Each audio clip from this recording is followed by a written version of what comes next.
هلو، خوش اومدیم به اولین ولاگ یوتیوب من. ببخشید که نبودم یه تایمی. خب به خاطر این بود که من اول عمل کردم، بعد ویروس جدیده رو گرفتم و اینکه خیلی دستم بند بود و رفتم دندونامو ریموو کردم و دوباره کامپوزیت کردم.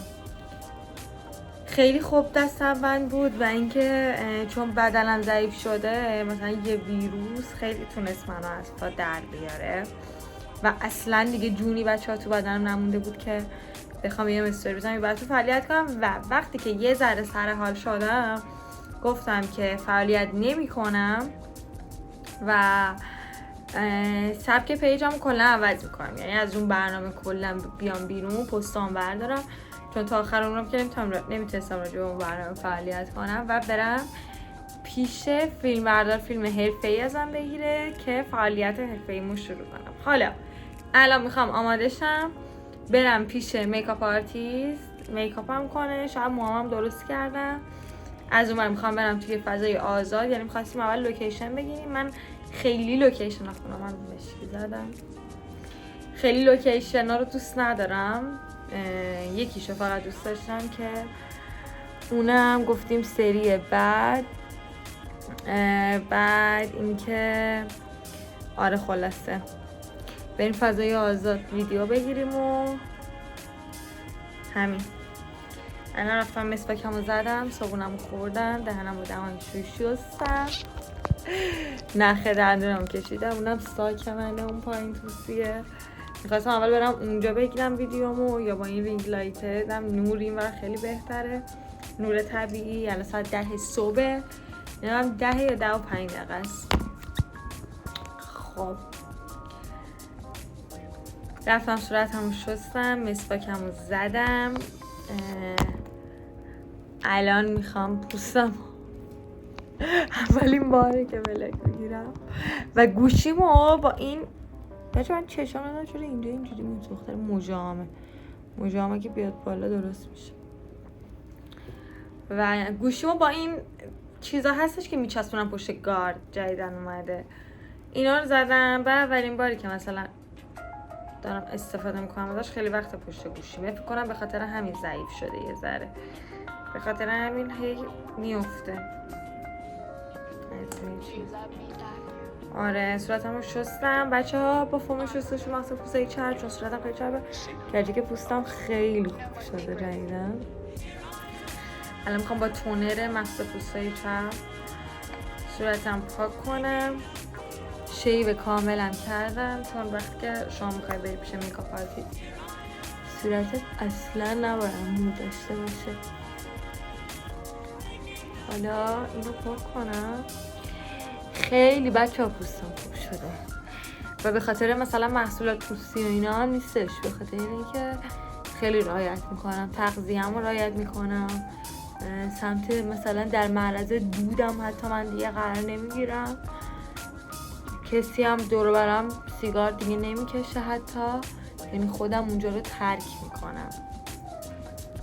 به خاطر همینه که پوستم خوب شده و فکر نمی‌کردم که انقدر مثلا دود و مثلا اینا بتونه توی پوست تاثیر داشته باشه. از بعد عملم دکترم بهم گفتش که سمت دود نرو، یعنی کسی هم خواست مثلا سیگار قلیون بکشه سمتش نرو. واقعا نرفتم، بخاطر اینکه خیلی ترسیده بودم، به خاطر عملم دیگه خیلی چیز شد، واقعا جواب داد.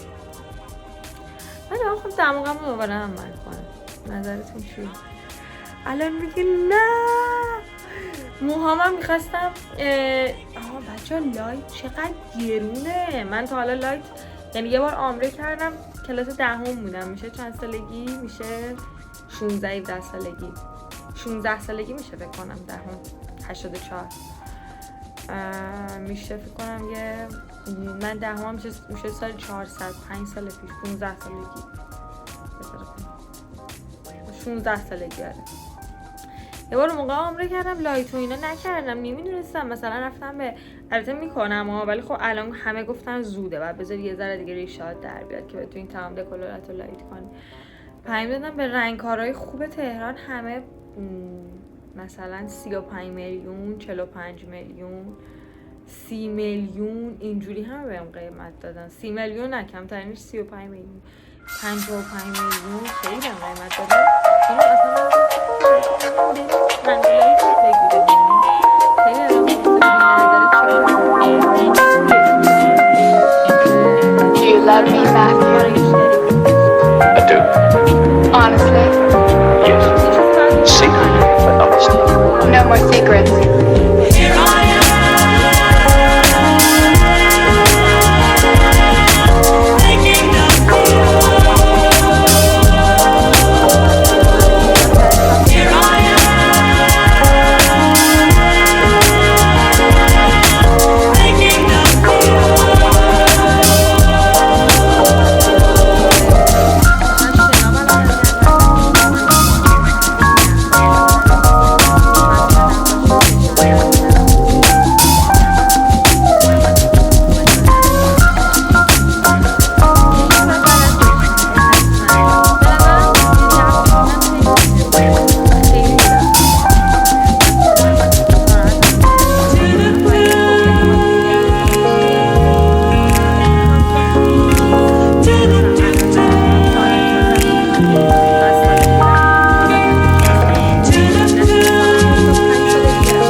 بعد گفتن که همه میسوزه، حیف، گناه داره موهات اینقدر دکولاره رو مشکی رو دکولاره میکنیم، چون موام سرنوشت عجیبی داره. حالا براتون تعریف کنم، یه بار تو استوری هم گفتم.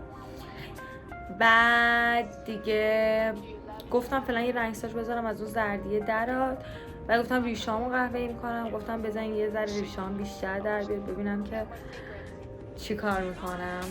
خلاصه که من دیگه الان من میکاپ آرتیستم، فوش داره بهم میده، چون من حدود 10 دقیقه پیش بعد اونجا می بودم، ولی خب الان تازه میخوام راه بیفتم از خونمون تا اونجایی که میخوام راه، یه رو 20 دقیقه راهه و خیلی کارم زشته میدونم. پس من دیگه برم بقیه بلاگو میگیرم براتون.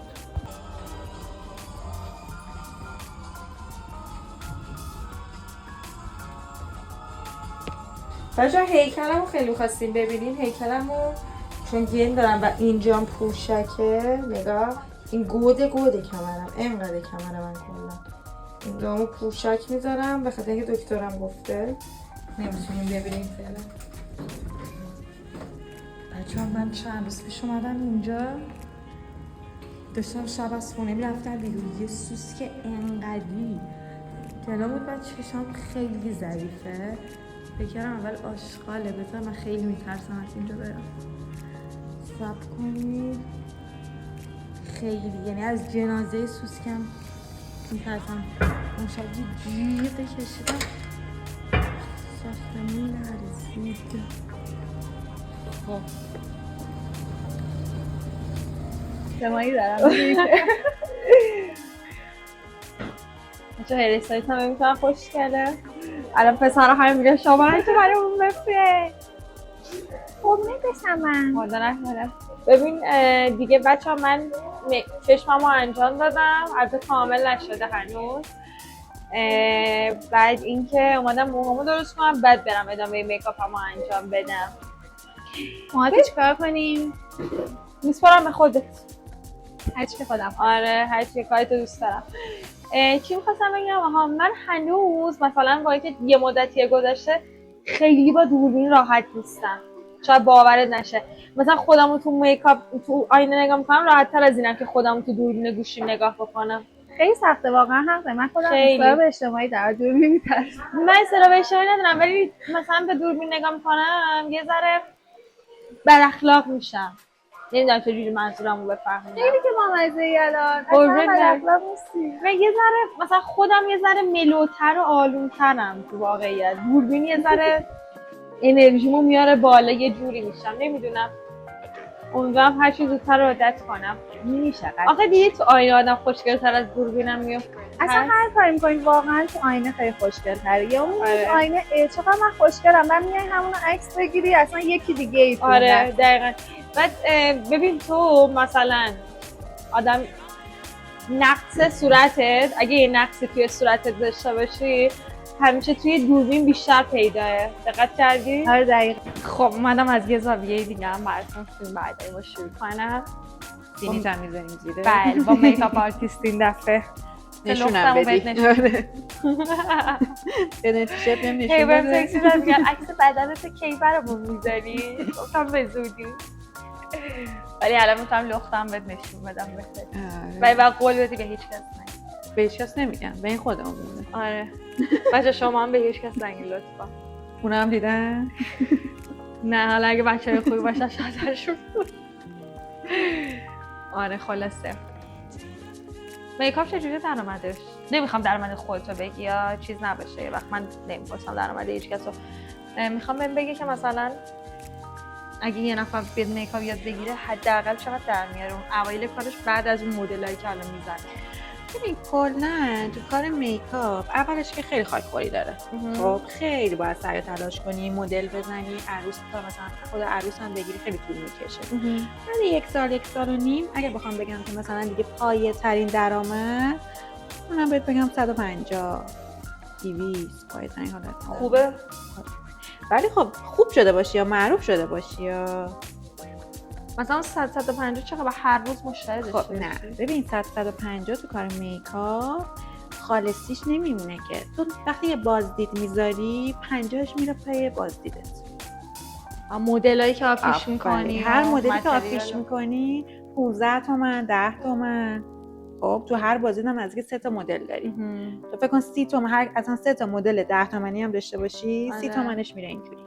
خب دقیقاً. بعد دیگه تو پول غذا میدی واسه روز بازدید، پول منیجر میدی، پول شینیون کار میدی. میدونم بازدید چجوریه خیلی رفتی مدل میشدی. آره سنم کم که بود. تو الان سنت کم. خب من سن خیلی کم این کارا رو شروع کردم. دیگه بحث عوض شد. من از بچگی عاشق این کار، یعنی یه چیزی بهت بگم توی این خواننده ترکی اسمش بود امرسان. خب همین که سنش الان بالاه. یعنی با نوش روی استیج داشت اجرا میکرد. و نوش یعنی یه لباس سبز تنش بود. من اون موقع فکر کنم ببین بکوبش تو خوبه همین بکوب تو آینه. محکم باید بزنی. فقط کج داری میزنی؟ کجه. این برید بکنش دوباره صاف بزن. الان ما انگار که داریم سقوط میکنیم. آره ولی فکر کنم الان دوباره بیاد. خوبه ولش کن یه ذره کج خودش بزن. آره گوش میدی؟ این با نوش اجرام که بابای من عاشق این امرسان بود. بعد من میشستم نگاه میکردم گریه میکردم میگفتم من دوست دارم بزرگشم برم رو استیج اجرا. آخه میتونم من بخونم مثلا بچگیم اول دوست داشتم خواننده بشم. یعنی هر راهی که مثلا بخوره راه سالم نه راه ناسالم. نور ویدیو خوبه. مثلا همه رو خوبه. خیلی خوبه ولی من هم دقیقا نزدیکتر. بگو خب من داره صحبتم میکنه. مثلا امتحان میکردم. مثلا دوست داشتم یعنی امتحان کنم نمیشه امتحان میکردم. مثلا این دختر شایسته رو من و تو میذاشت. همیشه دوست داشتم که دختر شایسته من چی میشه. بعد بابام دعوا میکرد. چرا؟ مخالف بود با اینکه خب الان بابات اوکی رفتی تو. نمیدونی من چه جوری رفتمش خبری. چجوری رفتی؟ مگه میشه ببین اول بابای من آخه تازه اومده بود ایران. بعد خب. نشستم با مامان ندیده بودم چند ماه. مامانم گفتش که بعد بگیم بابات بیاد خونمون. من فرداش تیکت داشتم که برم استانبول. خب بهش بگی چون بعد بابات به من گیر میده اگه بهش نگی. میگم بابای من اومد نشست رو مبل. ببین نمیدیدمش ولی خیلی دورا دور بابای من همیشه کنترلم میکنه و میکرد. خیلی کنترلم میکنه. اومد نشست و گفتم بابا من میخوام برم برنامه هست عشق اولی که میومد تو اکسل. آخه فصل یک رفته تو اکسل بابام بهم گفته بود. میومد تو اکسل. میخوام برم اونجا. قول میدم که مثلا خیلی لباسای باز پولدار کردم. مشکل فقط لباسای باز بود. لباسای باز نمیدونم خیلی نزدیک نشدم بهش رو چقدر گوش کردم به حرفای بابام و قولایی که دادم چقدر عمل کردم. خب بعد رفتم اینا رو همه رو چیز کردم. همینجا عکس بندازی. نه گوش میکنی؟ بابای من گفت نه. میگم جنگ شد اون شب تو خونه ما. جنگ. تازه فرداش هم می‌خواستی بری. بعد ببین من برای که بابام نه فرودگاه جلوم بگیره الکی گفتم تیکتم برای پس فرده. چون احتمال میدادم که بابام بیاد فرودگاه نذاره برم. الکی گفتم تیکتم مال پس فرده. میتونست ممنوع خروجت هم بکنه دیگه نمیتونه بابا. فکر کنم نمیدونم. بابا نمیتونه ممنوع خروج کنه. فکر کنم 18 سال به بعد دیگه نمیشه. مثلا اجازه پاس عموم بهش تو بیجت که گفته بودی که عمو فهمی تو بیجم تبلیغ گذاشتم. مامانم گفت که یگانه چیکار کرده که میگه فلان تا من. مامانم گفت هیچی الکی گذاشته تبلیغه. میخواست همینجوری که عمل سرپایی انجام بده چربیاشو در بده. میگم من الان بابام چند هفته از قهر نخورده. باهاش حرف نمیزنم سر عملم. چرت و پرتم گفت. یعنی توهین و اینا نمیکنه بهم گیر داد.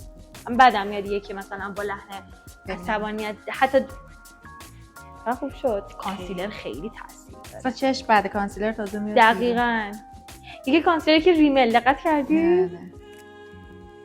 من همیشه آخرین مرحله میکاپم ریمل میزنم. یعنی من همیشه پشت چشممو میکاپ میکنم. همیشه اول ابروامو ژل میزنم بعد پشت چشمم میکاپ میکنم بعد پوستم و بعد زیر چشمم. یعنی عین خودت. چون میدیدم میکاپ آرتیستا چه جوری برام میکاپ میکنن یاد گرفتم مراحلشو. گفتی دوست دارم داری دیگه میکاپ خیلی. آره خوشم میاد. دوستشم یاد بگیرم. بیا پیش من یاد. ببین الان که وقتشو ندارم واقعا که بخوام میکاپ آرتیست شم ولی درآمد آرایشگری کلا تو ایران خیلی خوبه. نه واقعا خوبه نسبت به کارهای دیگه. نسبت به اینکه مثلا بری یه چیز دیگه یاد بگیری. ببین کلا که خیلی خوبه یاد بگیری. آره ولی در مورد میکاپ کلا خواب میکاپ تو ایران زیاده دیگه.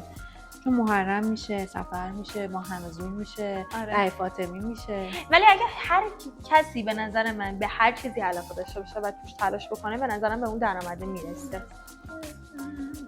یه دونه دیگه از نزدیک بگی. نزدیکش هم خیلی خوشگل داره میشه. متوجه شدی؟ چی گفتی؟ میگم اگه کسی به هر زمینه‌ای به نظر من علاقه داشته باشه و دنبالش بکنه به اون درآمد توش میرسه. دقیقاً. به نظر من کلا آرایشگری کلا همه شاخه‌اش خوبه نه؟ بله. ناخونو ولی من زیاد دوست ندارم. من خودم هم ناخونو اصلا دوست ندارم ولی درآمدش خوبه. درآمدش خوبه ولی خب خیلی اذیت گردن و اینا خیلی. من صدای سوهان برقی یعنی ماه به ماه که میرم ترمیم واقعا عذاب. چیکار باید بکنم؟ یه دونه روبرو رو نگاه کن. یه دونه داریم زوم ازت ویدیو میگیریم. میخوایم خط زیر خط چشمت که دارم میگیرم. حرف نزنم. آره حرف نزن. توی ویدیوت خیلی خوشگل میشه اینجوری.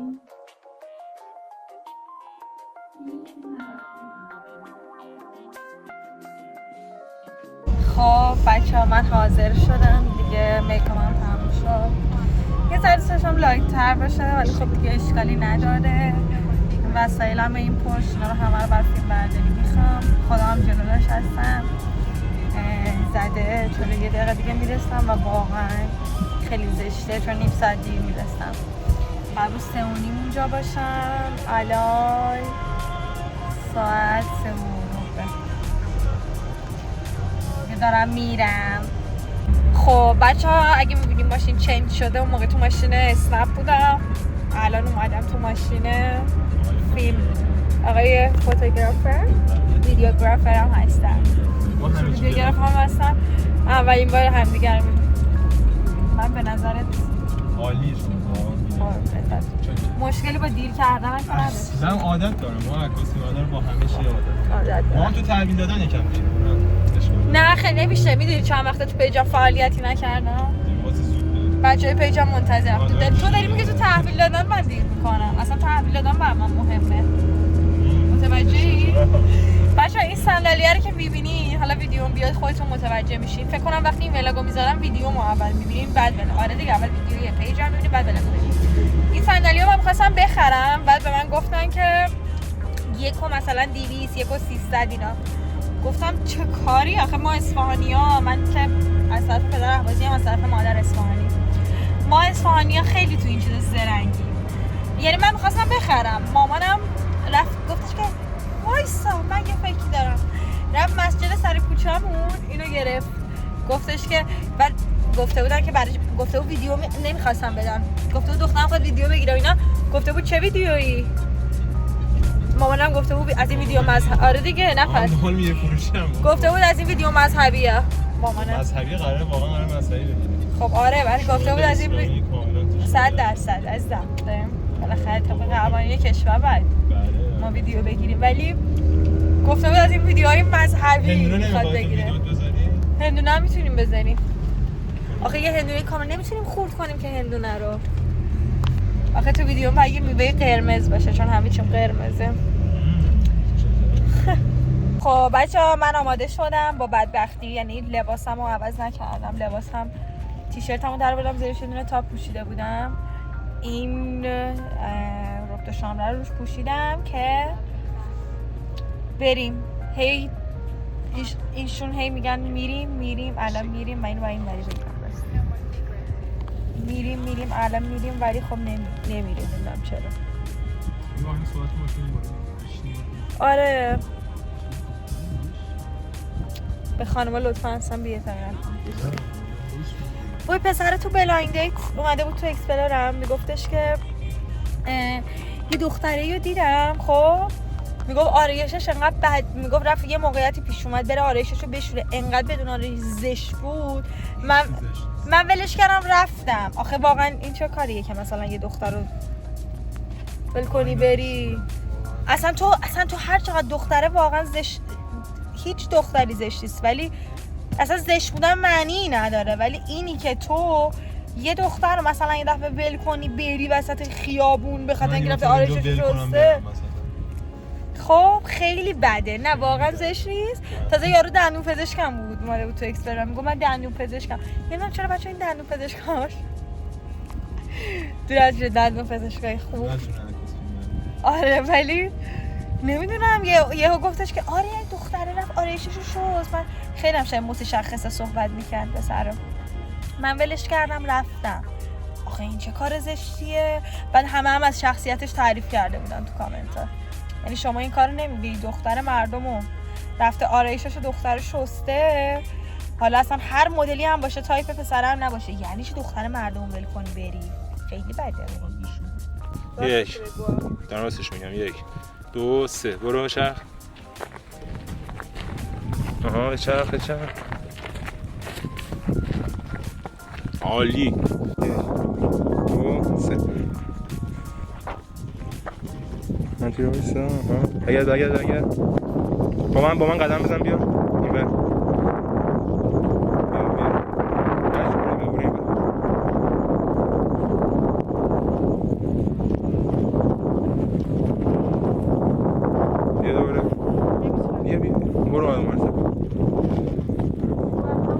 اینجا بیا جون من.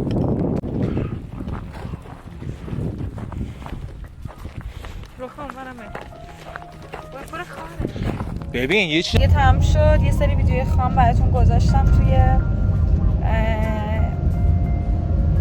قبل از این ویدیو توی ولاگم، چون که من 3 پایه آورده بودم بالا ولاگم رو کامل کنم بالای اون کوها که رفتیم، ولی خب چیز شد یادم رفت ببرمش و واقعا بهتر که نبردمش. انقدر راه رفتم و انقدر خسته شدم